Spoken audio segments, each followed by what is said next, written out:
오늘 우리 디도서 네 번째 시간입니다. 디도서 3장 1절부터 7절까지의 말씀, 함께 나누신 말씀의 제목은 상속자가 되려라는 제목으로 함께 나누도록 하겠습니다. 우리는 지난주에 2장을 전체를 다 했습니다. 바른 교훈에 합당한 것을 말한다. 그게 가장 중요한 핵심적인 내용이었습니다. 그러니까 복음, 성경의 말씀 그대로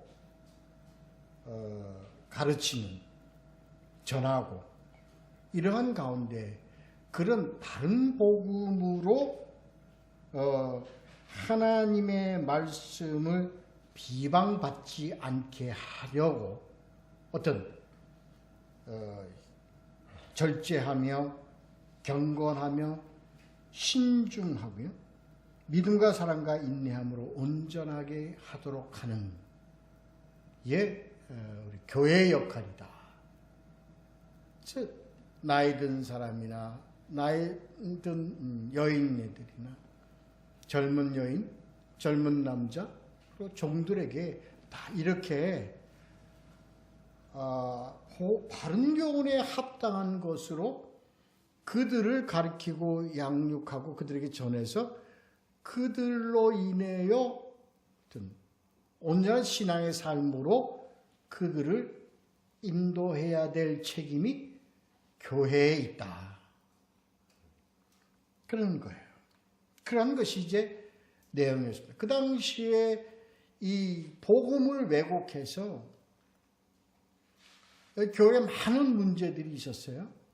그 세세한 내용은 지난주에 다 했기 때문에 다시 말씀드리지 않겠습니다만, 그래서 복음 안에서 절제하고 신중하며 복음을 믿음으로, 믿음에서 사랑으로, 사랑으로 소망을 가지고 삶을 살아가도록 해야 될 책임이 교회에 분명히 있다.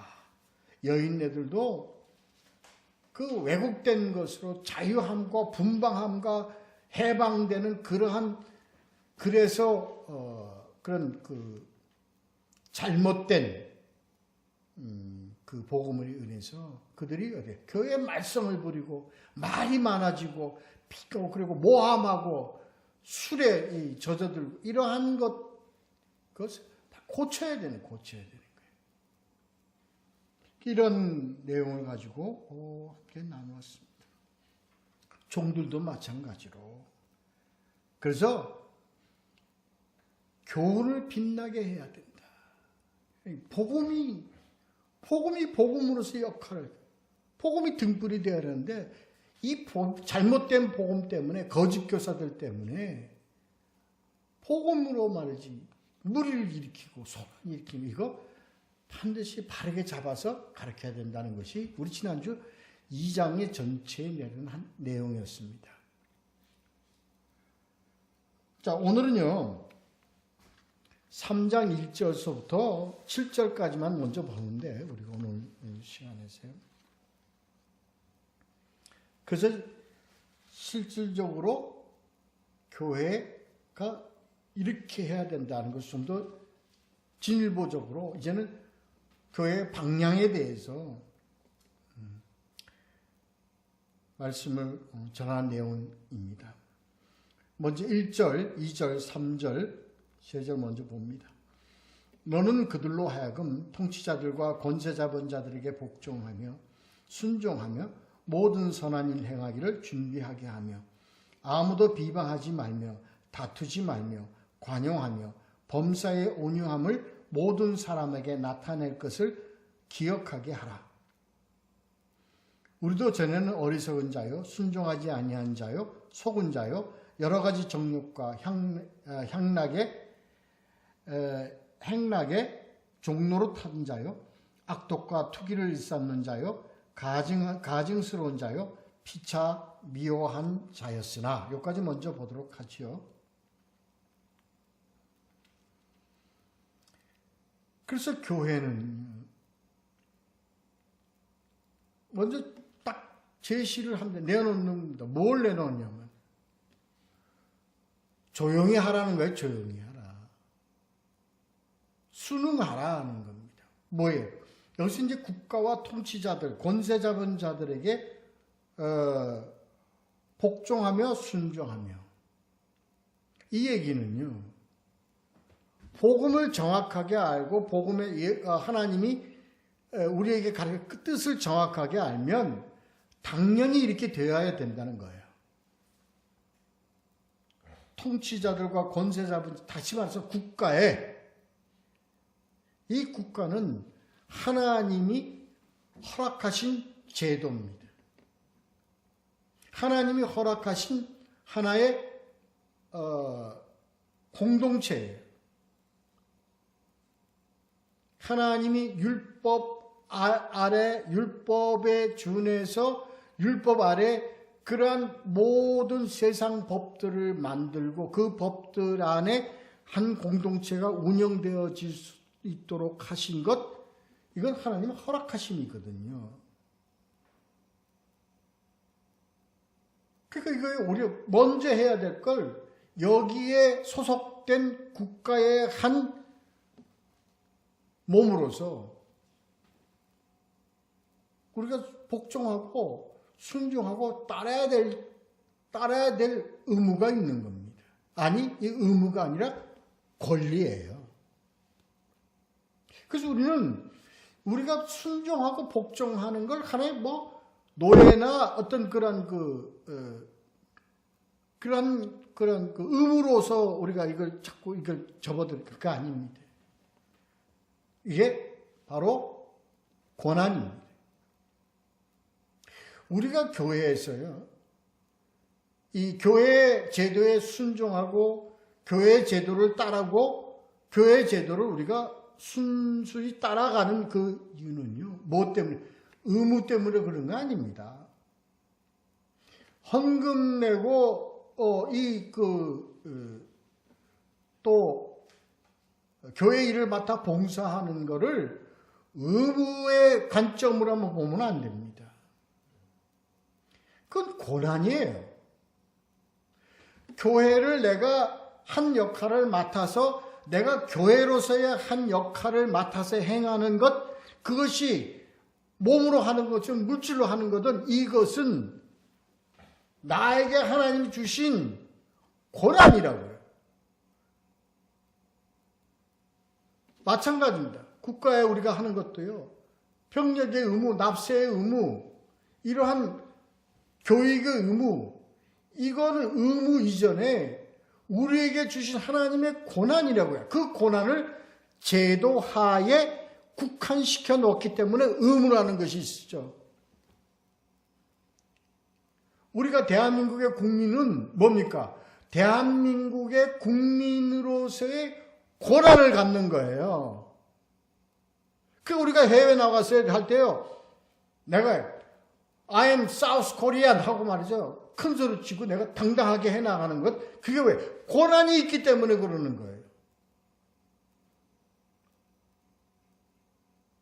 우리가 교인으로서 나가서 내가 어느 교인이라는 것은요, 뭐 때문에 그럽니까? 고난이기 때문에 그러는 겁니다.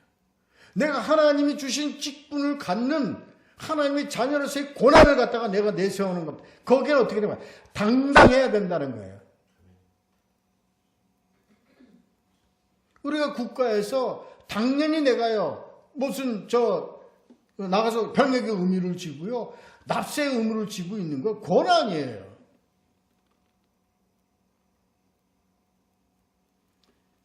그런 의미입니다. 그런 의미입니다.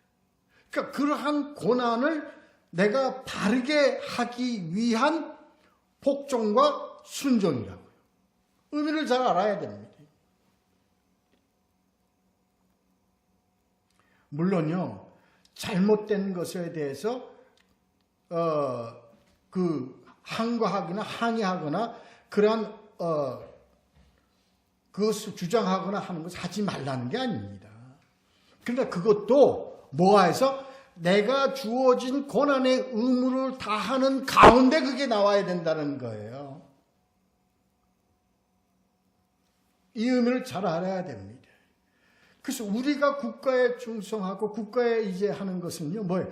내가 하나님의 자녀로서 우리가 국가 안에 속하게 함으로 그것도 하나님의 자녀로 사는 그 영광을 돌리기 위하여 그 국가에 순종하고 법에 잘 따라야 된다.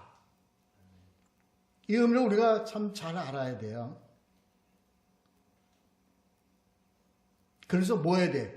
하나님의 자녀로서 국가와 민족에게도 어떠한 그 역할을 해야 된다? 유익한 역할을 해야 되는 겁니다. 그래서 뭐 모든 선한 일 행하기를 준비하게 하며 무조건 순종하라는 거 아닙니다. 우리가 언론의 자유가 있듯이 우리가 내 의견을 표현하고 내가 주장하는 거 당연히 해야 됩니다. 그러나 그것도 뭐한 가운데 내가 주어진 고난의 의무를 다하는 가운데 그러한 주장과 의견과 그러한 것이 내세워져야 합니다. 자기가 해야 될 고난 의무를 행하지 아니하고 주장만 한다면 그거야말로 그거는 도움이 되지 않는 그러한 자가 될 수밖에 없는 거죠. 그렇습니다. 이거요 대단히 중요합니다. 고난과 의무를 다하지 않고요 주장만 내세우는 자들이 있죠. 교회도 그렇습니다. 이런 얘기하면 죄송합니다만 요즘 많은 문제가 대두가 되고 있습니다. 그게 뭐냐? 종교인 과세 문제입니다. 안 하려고 그래요. 어떻게 하든 뒤를 빼려고 그래요.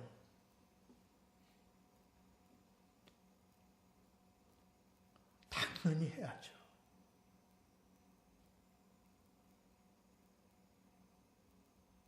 많은 것이 드러나야 되거든요. 자기네들 많은 어두운 부분은 다 밝혀져야 되니까 굉장히 두려운 거예요. 염려스러운 거예요. 그래서 고난을 무시하려고 합니다. 그러면서 성도들에게는 11조를 내라, 헌금을 해야 된다. 이율배반적인 그러한 자세를 취하는 거 아주 나쁩니다. 우리 개신교의 큰 약점이에요.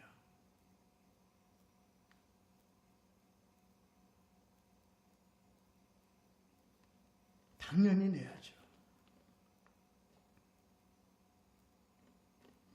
엄청난 자금이 그에 숨어져 있는 그 자금 다 뒤집어야 합니다.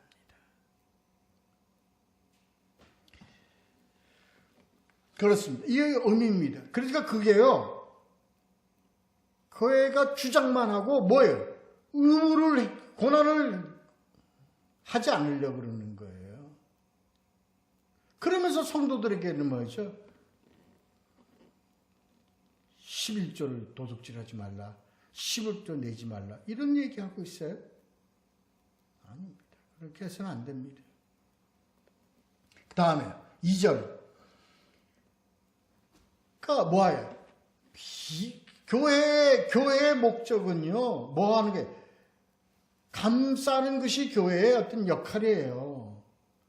오는 자들을, 잘못된 자를 치유하고 고치고, 여기는 그 치유하고 고친다는 의미는요, 어떤 마음의 상처와 그러한 것만 얘기하는 거 아닙니다. 잘못된 것을 고치는 것도 치유입니다. 근데 치유의 목적이 아니고 뭐의 목적이에요? 비방의 목적이 있는 것. 이건 교회가 해야 될 일 아닙니다.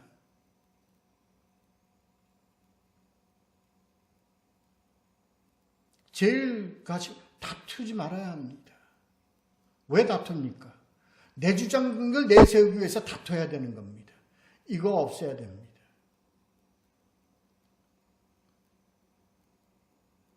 그래서 뭐 관용이 없기 때문에 그래요.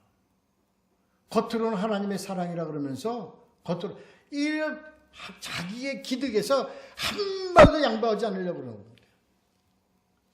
그러지 말라는 거예요.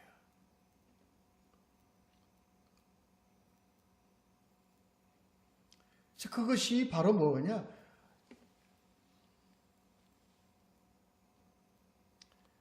바리새인과 그 서기관들이 하듯이 속에는 가득한 자기 이익을 위해서, 자기 유익을 위해서 그냥 가득 채우면서 겉으로 인자하고 자비를 베풀고 구제를 하는 것 같고 하는 그러한 것이에요. 가득 시기가 가득하고 악독한 그런 걸 아니. 그래서 뭘? 범사의 온유함. 온유함이라는 게 뭐예요? 예수 그리스도. 예수 그리스도의 온유함입니다. 하나님의 사랑의 복음의 따뜻함.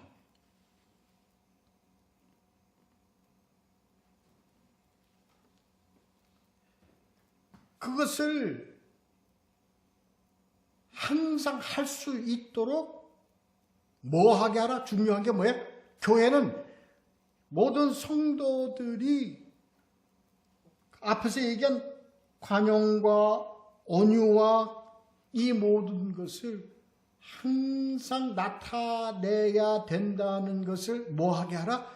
기억하게 하라. 기억하게 하라는 것은 잊지 말게 하라는 거예요. 잊지 말게 하는 것은 뭐로? 우리가 2장에서 했듯이 뭐예요? 바른 교훈으로.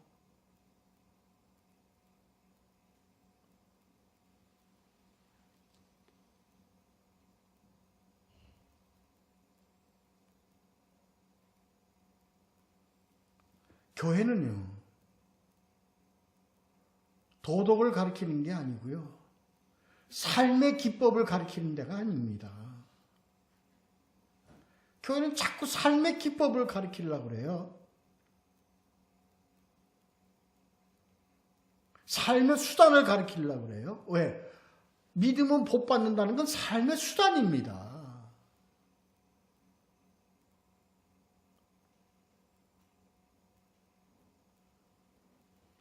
헌금 많이 하면 축복한다. 이게 복을 받는다는 이게 뭐예요? 삶의 뭐예요? 수단과 기법 가르치는 거예요. 그것도 속이는 거지만.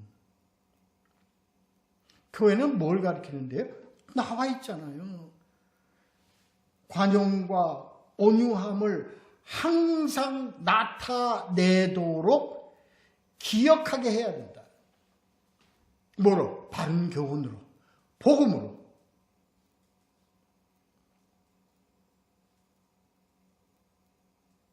뭐가 있어야 돼요? 말도 해야 돼요. 제가 또 온유해야 돼요. 교회는 품어야 돼요.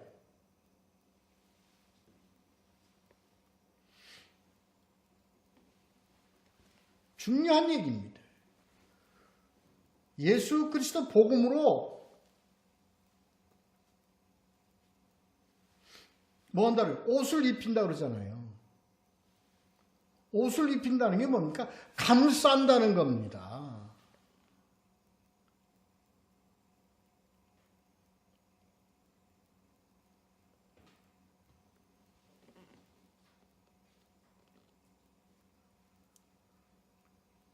항상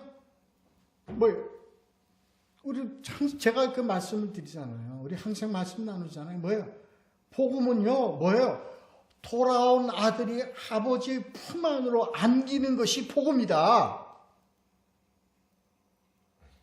물론 안기기 이전에 과정이 있죠. 깨닫고 회개하고 돌아온. 그런데 어디까지입니까? 복음이. 그러한 아들을 껴안고 목에 입을 맞추는 것이 곧까지가 복음이란 말이에요. 곧까지가.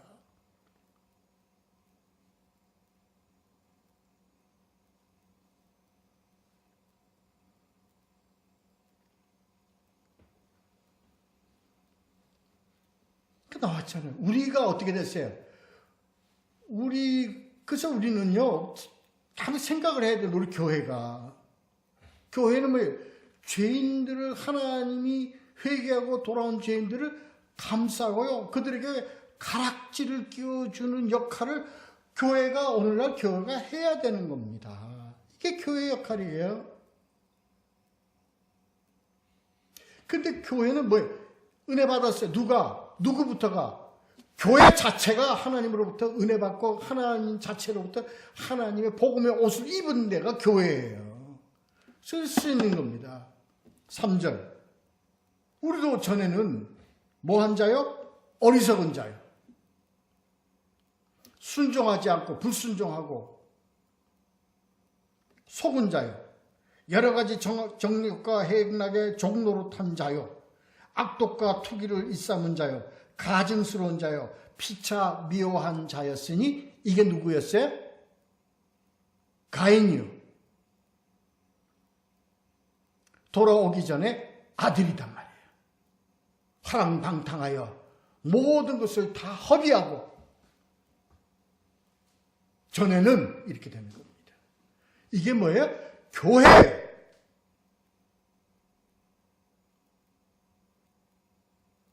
그래서 이 땅에 교회가 세워진 것은 무엇으로부터 출발되었냐면요. 용서로부터 출발되어졌다니까요.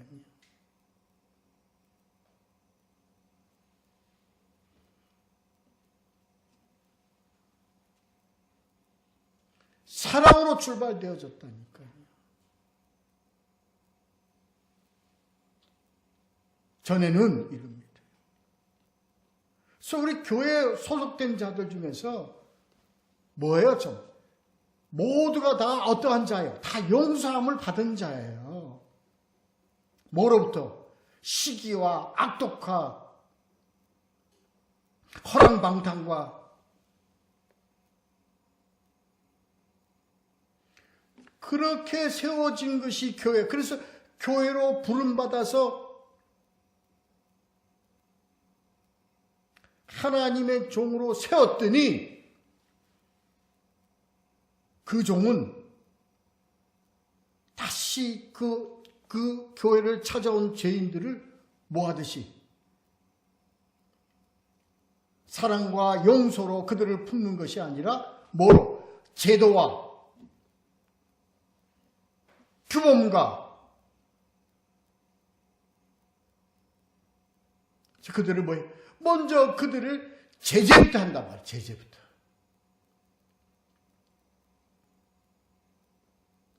하나님의 교인으로서의 역할을 하려면 11조 당연히 해야 됩니다. 주일 청소해야 됩니다. 뭐 해야 됩니다. 뭐 해야 됩니다.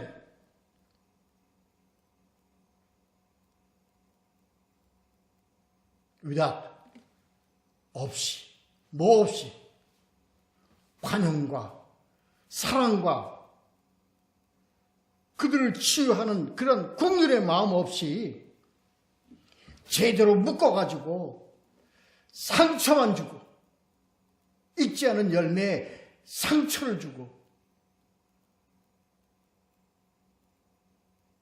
말씀의 뜻을 알아야 됩니다.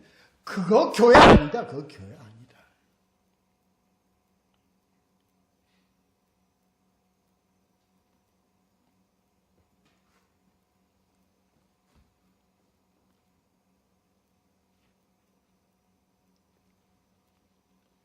교회는요, 가르치는 데가 아니라 뭐 하는 데요?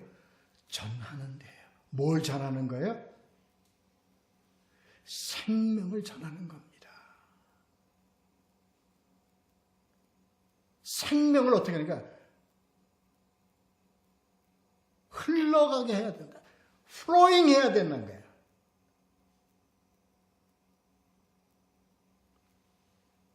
플로잉 하는 가운데 그 플로잉 연결되고 연결되는데 서 있는 것이 교회로 부름받은 우리란 말이에요. 생명은 우리는 생명을 전하는 거예요. 그래서 그 생명이 전달되어지지 않는 때는 그건 교회로서 실패한 겁니다. 뭐가 전해져야 됩니까? 복음 안에 있는 생명이에요. 진리 안에 있는 생명이에요. 우리 같이 전에는 죄인이었고 악득하고 시기가 가득하고 사치했고 음탕했고 탐욕이 가득 찬 이 죄인의 몸에서 전에는 악독만 나오고 시기만 나오고 죄악만 나갔던 이 몸에서 기적이 뭐가 기적이냐면요. 바른 기적이 뭐가 기적인 줄 압니까? 그런 악독과 시기와 탐욕과 이렇게 그것만 담았던 이 육신에서 뭐가 나가요? 진리가 나가는 것이 참된 기적이라는 걸 알아야 합니다.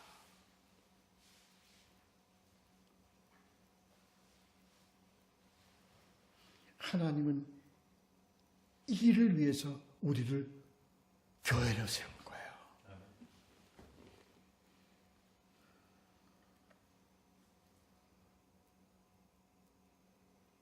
그래서 너희가 본래 죄의 종이더니 너에게 전하여 준 바 교훈의 본을 마음으로 순종하여 죄로부터 해방되어 이제는 의에게 종이 되었느니라.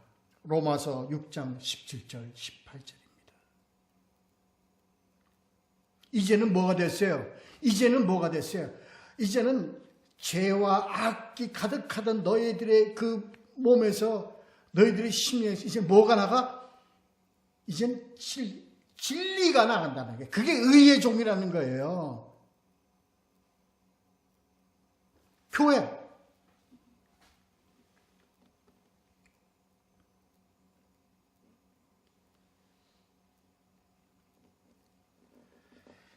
(4절) (5절) 있습니다. 우리 구주 하나님의 자비와 사람 사랑하심이 나타날 때 우리를 구원하실 때 우리가 행한 바 의로운 행위로 만미암지 아니하고 오직 그의 긍휼하심을 따라 중생의 씻음과 성령의 새롭게 하심으로 하셨나니 이렇게 그렇게 되도록 된 거는 악독하고 시기와 질투와 그런 악독한 불의의 그런 자가 어떻게 복음의 그런 의로운 종이 될 수 있었느냐 하는 것은 바로 4절 5절입니다. 뭐 하자? 구주 하나님의 자비와 사랑하심이 나타난 이 뭘 얘기하는 겁니까? 바로 예수 그리스도의 오심과 예수입니다. 예수가 나타나심으로 인하여 예수가 나타나심은 요한복음 3장 16절이에요. 하나님이 세상을 이처럼 사랑하사 어떻게 사랑하사? 이처럼 사랑하사 자비와 사랑으로 인하여 예수 독생자를 보내셨음.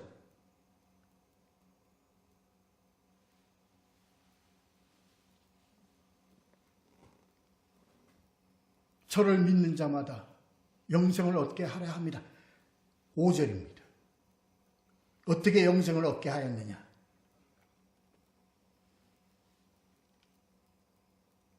의로운 행위로 말미암지 아니하고 하는 얘기는요. 의로운 행위는 구원의 어떤 것이 못 되기 때문에 구원이 아니다. 이게 부정적인 의미로 사용한 게 아닙니다. 이 의로운 행위라는 것은 무엇을까 하나라고 그랬습니까? 행위는 믿음과 하나입니다. 그러니까 믿음과 믿음에 따른 행위인데 그 믿음 없는 이 행위로만은 구원을 할 수 없다는 거예요.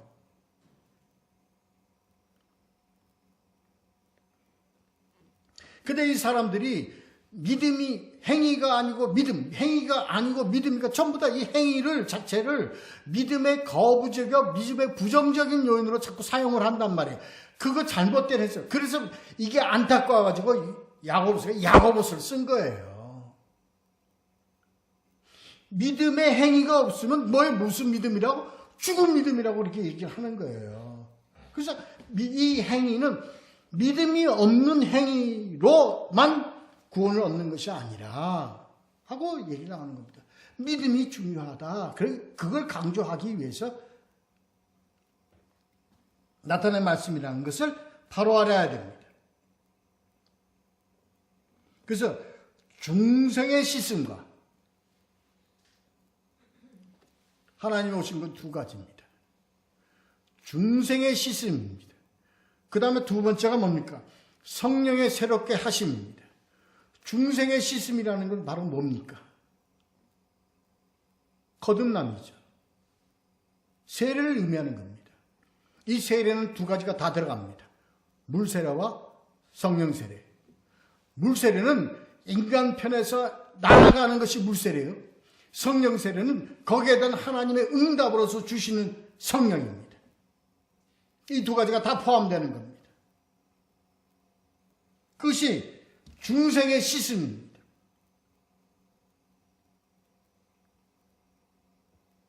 성령의 새롭게 하심이라는 게 뭡니까? 성령으로 인하여 새 사람이 되는 겁니다. 다시 말해서 견인, 성화입니다. 그래서 우리가 새로운 삶으로서의, 새로운 피조물로서의 삶을 살아가는 겁니다. 그게 뭐예요?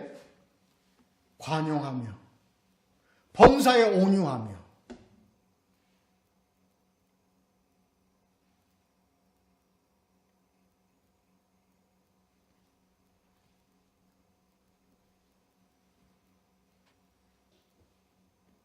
그래서 중생의 씻음은요, 신분의 변화입니다.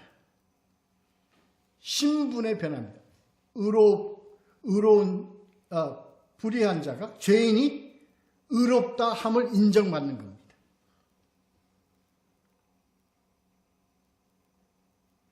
그러면 성령의 새롭게 하심은요, 삶의 변화입니다. 이제는 우리가 죄악으로 사는 것이 아니라 뭐로 살아가? 바로 은혜로 살아가는 거예요. 복음으로 살아가는 겁니다. 이게 성화입니다. 견인입니다.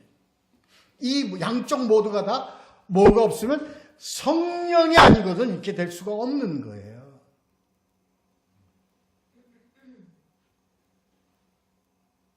그래서 예수 그리스도가 나타나셔서 우리에게 오셔서 그의 십자가로 인하여 그리고 우리에게 죄인에서 의인으로 인정받게 함으로 이제는 성령의 인도함을 받아 삶을 살아가는 것, 이것이 바로 하나님의 은혜와 하나님의 계획이에요.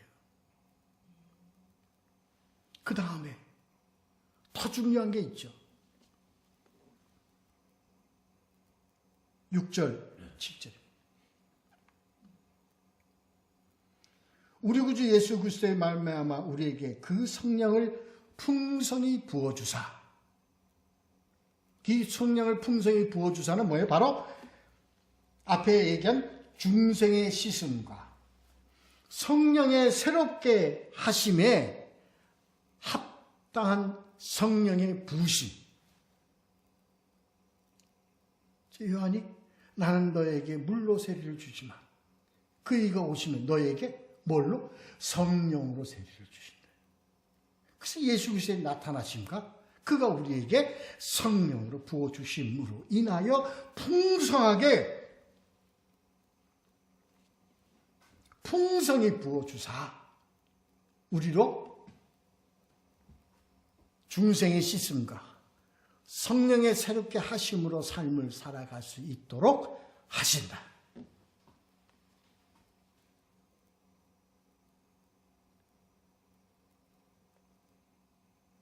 이게요, 로마서 8장 2절에 이렇게 되어 있죠. 이는 그리스도 예수 안에 있는 성령의 생명의 성령의 법, 죄와 사망의 법에서 너를 해방하였습니다. 로마서 8장 11절. 예수를 죽은 자 가운데서 살리신 이의 영이 너희 안에 거하시면 그리스도 예수를 죽은 자 가운데서 살리신 이가 너희 안에 거하시는 그의 영으로 말미암아 너의 죽을 몸도 살리시리라. 예수 그리스도의 성령에 의해서 우리가 사는 삶은 어떻게? 우리가 사는 삶이에요. 사는 삶.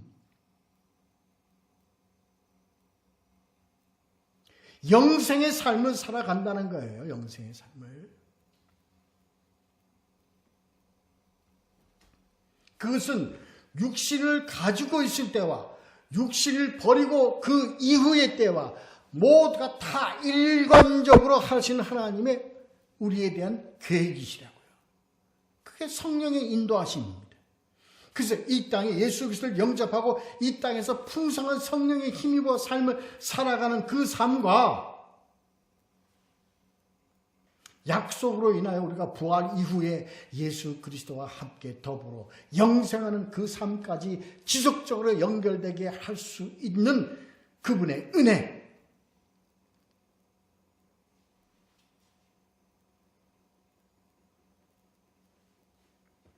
그래서 우리로 그의 은혜를 힘입어 의롭다 하심을 얻어 이 신칭이에요.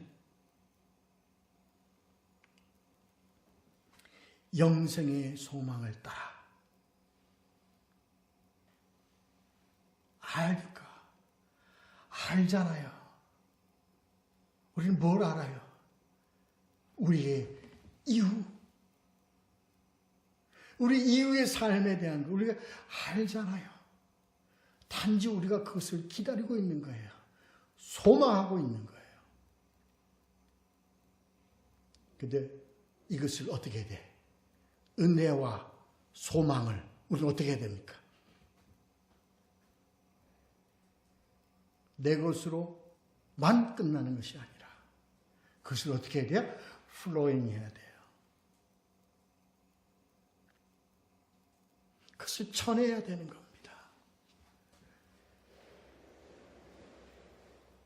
그것을 뭐로? 사랑과 긍휼과 보살핌과 그를 품음과 감싸 안음으로 그걸 바로 뭐래요?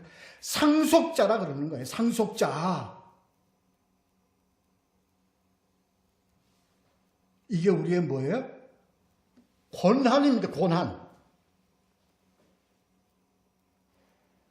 우리가 하나님께 순종하고 말씀에 순종하고 말씀에 이르는 것은 뭐예요? 상속자에게 준 권한이라고요. 이게 은혜라니까? 뭐가 은혜예요? 죄인된 몸에서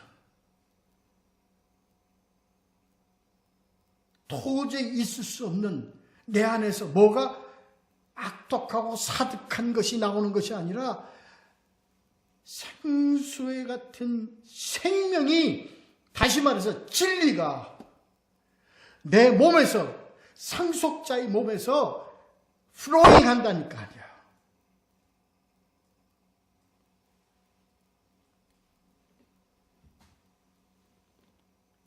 이게 기적입니다. 이게 하나님 우리에게 주신 은혜요. 기적이라고요.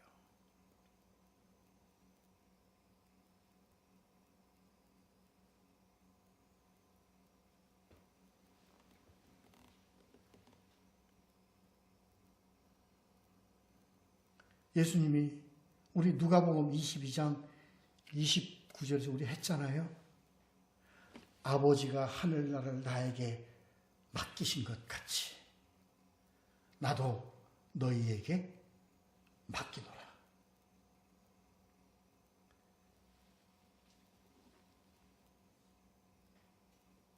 기뻐하고 감사하고 충만한 가운데 아름다운 하나님의 상속자로서의 삶을 살아가는 우리 모두가 되시기를 예수 그리스도의 이름으로 축원합니다. 기도하겠습니다.